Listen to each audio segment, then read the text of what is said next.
Assalamualaikum warahmatullahi wabarakatuh. Perkenalkan, saya Melinda Rosilawati dari LP3I Surabaya, jurusan Computerized Accounting. Di kesempatan kali ini saya akan menunjukkan tutorial menggunakan aplikasi ISPT untuk PPh pasal 21. Langsung saja kita ke tutorialnya.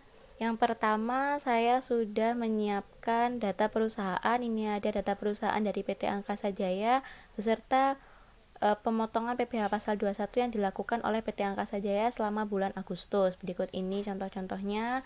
Setelah itu kita langsung buka aplikasinya, run as administrator. Nah, saya juga sudah membuat database untuk PT Angkasa Jaya. Langsung saja kita pilih DB. Masukkan passwordnya 123. Nah, setelah itu saya tadi juga sudah membuat profil perusahaan. Jadi di sini kita pilih profil, maka akan muncul profil dari PT Angkasa Jaya yang sudah saya masukkan tadi. Lalu kita klik simpan. Selanjutnya kita akan membuat SPT baru. Tadi di sini adalah untuk bulan Agustus, jadi kita akan membuat SPT untuk masa Agustus. Caranya pilih SPT, lalu pilih buat SPT baru. Setelah muncul seperti ini, kita masukkan masa SPT-nya yaitu Agustus tahun 2020. Kita klik buat SPT, SPT sudah berhasil dibuat.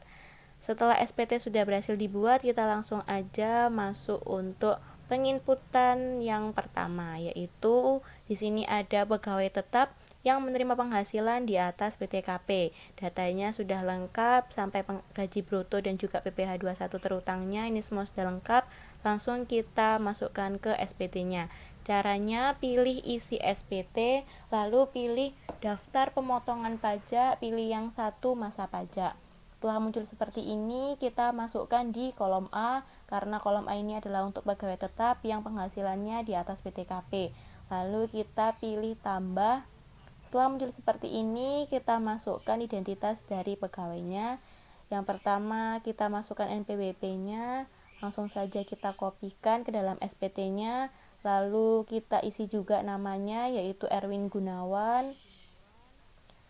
Nah, untuk kode objek pajaknya kita pilih yang 21101 karena Erwin Gunawan merupakan pegawai tetap. Kalau yang 21102 ini adalah untuk penerima pensiun. Untuk penghasilan brutonya, karena di sini sudah ada keterangannya, kita langsung masukkan yaitu 9.117. Lalu PPh yang dipotongnya kita masukkan juga yaitu 156.556.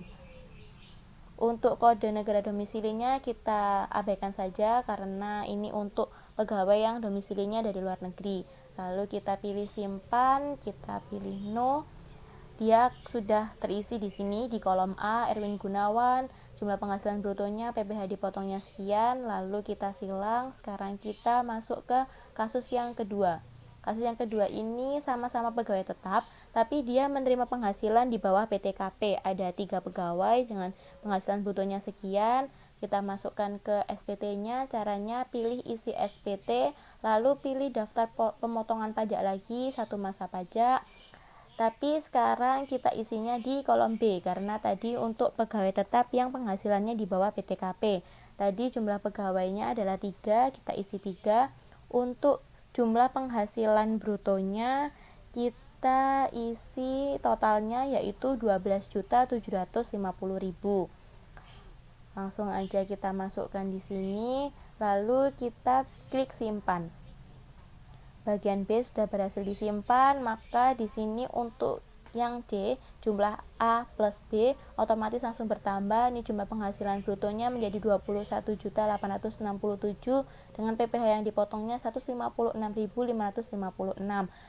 Jadi untuk data pegawai tetap sudah selesai kita isi, langsung kita klik silang aja. Lalu kita masuk ke kasus yang ketiga. Kasus yang ketiga ini sudah bukan pegawai tetap, dia merupakan pegawai tidak tetap atau tenaga lepas dengan penghasilan yang diterima dia secara bulanan. Ini datanya. Lalu kita isi di SPT. Caranya pilih isi SPT, lalu pilih daftar bukti potong, pilih yang tidak final. Jangan lupa ya, pilih yang tidak final. Setelah muncul seperti ini, kita klik baru. Untuk nomor bukti potongnya ini abaikan saja karena dia otomatis terisi.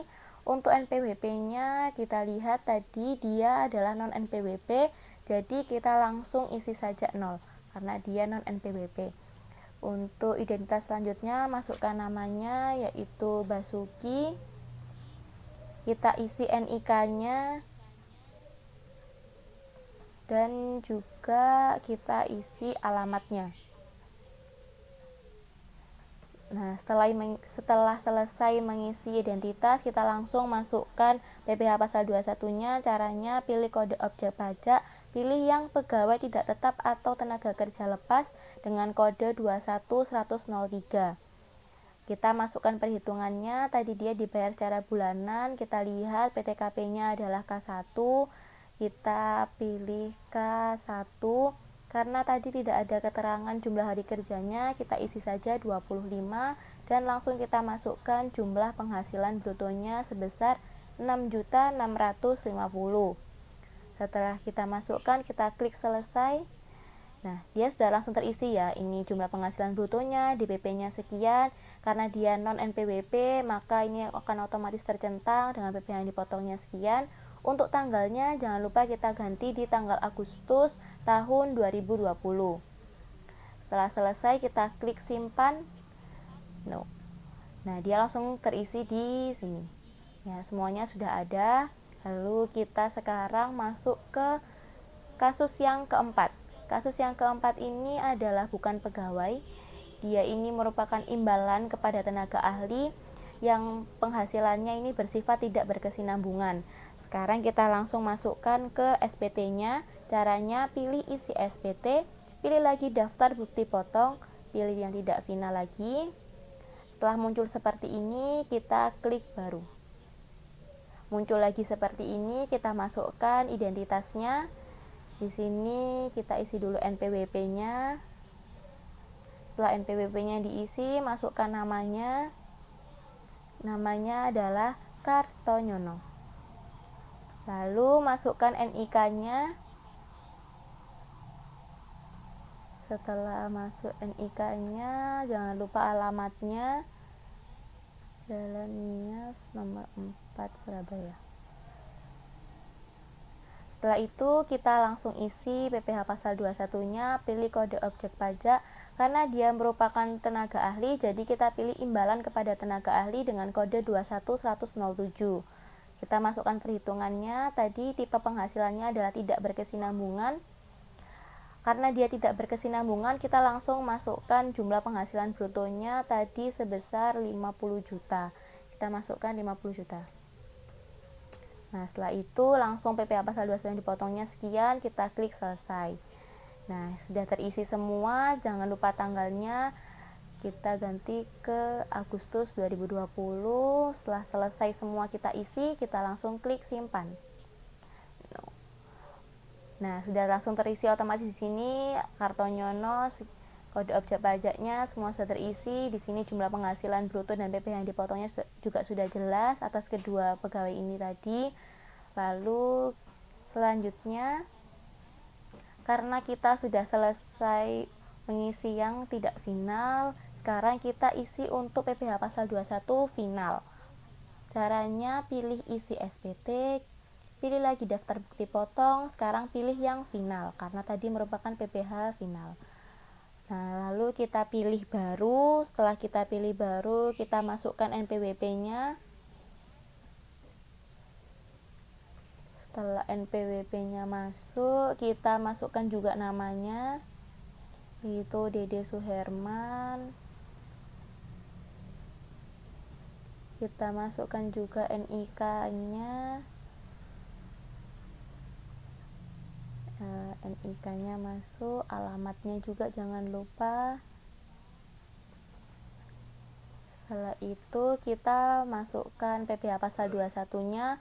Untuk kode objek pajaknya, karena tadi ini merupakan keterangannya adalah uang pesangon yang dibayar sekaligus sebesar 90 juta, jadi kita pilih yang uang pesangon yang dibayar sekaligus dengan kode 21400101.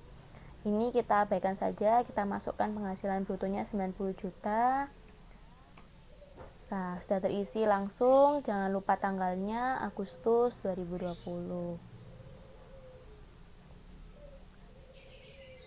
Nah, setelah selesai semua kita isi, kita klik simpan. No, dia sudah terisi ya. Sudah ada Dede Suherman dengan penghasilan brutonya sekian, PPh-nya sekian. Nah, kita sudah selesai mengisi PPh. Setelah itu kita lihat dulu untuk SPT induknya apakah semuanya sudah benar-benar terisi. Caranya kita pilih isi SPT, pilih yang SPT induk. Di sini sudah terlampir semua data-data yang kita masukkan, semuanya sudah ada. Ini PPh-nya sekian, lalu objek pajak finalnya ada tadi, lalu lampiran-lampirannya. Dan untuk pernyataan dan tanda tangan pemotong, ini saya isi nama saya. Lalu untuk tanggalnya kita isi di bulan September tanggal 10, karena kita isi tanggal 10 bulan berikutnya. Lalu untuk tempatnya kita isi Surabaya. Jangan lupa kita klik simpan. Oke. Lalu kita silang saja.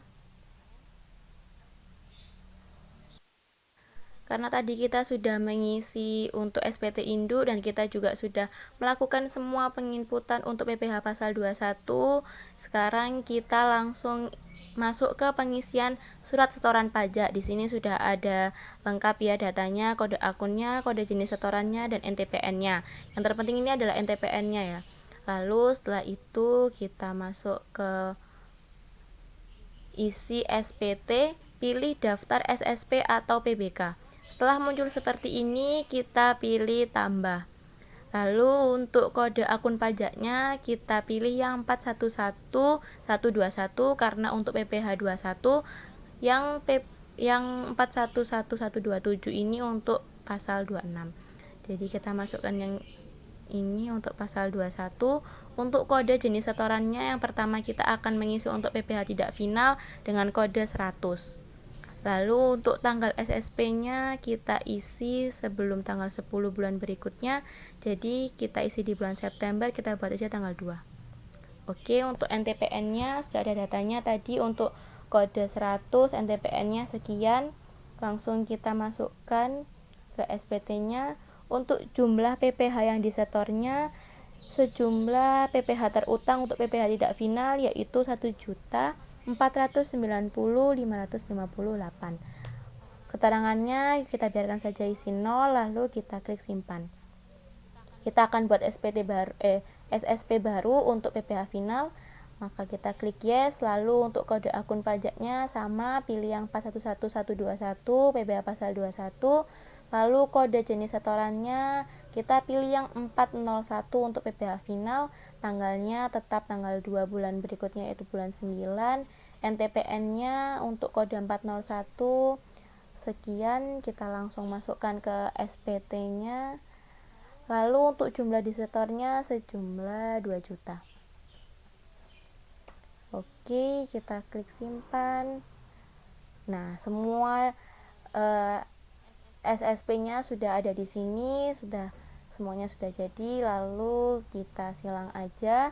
Untuk selanjutnya kita akan mencetak CSV. CSV ini tidak bisa kita buka karena yang bisa membuka itu adalah DJP-nya sendiri. Jadi kita klik CSV, lalu kita pilih yang pelaporan SPT. Nah, ini untuk masa Agustus tahun 2020, PPh terutangnya sekian, tadi SSP yang kita store-nya sekian, semua sudah sama. Kita klik buat file CSV. Setelah kita klik buat file CSV, maka dia tipe filenya adalah CSV file. Untuk file name-nya nggak perlu kita ganti, kita biarkan aja, langsung kita klik save. Sudah ada keterangan CSV berhasil dibuat, berarti kita sudah selesai. Dan yang terakhir kita lihat SPT induknya.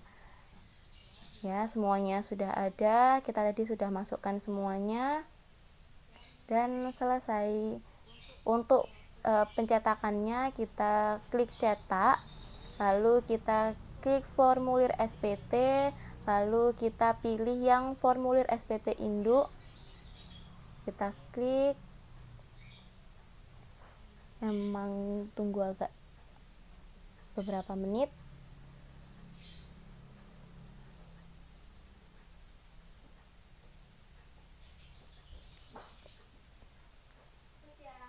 Kita tunggu dulu beberapa menit sampai dia muncul.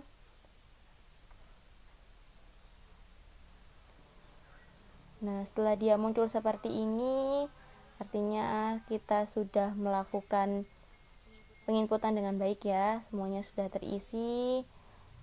Nah, selesai. Kita sudah berhasil melakukan pengisian PPh pasal 21 untuk SPT Agustus 2020 atas PT Angkasa Jaya.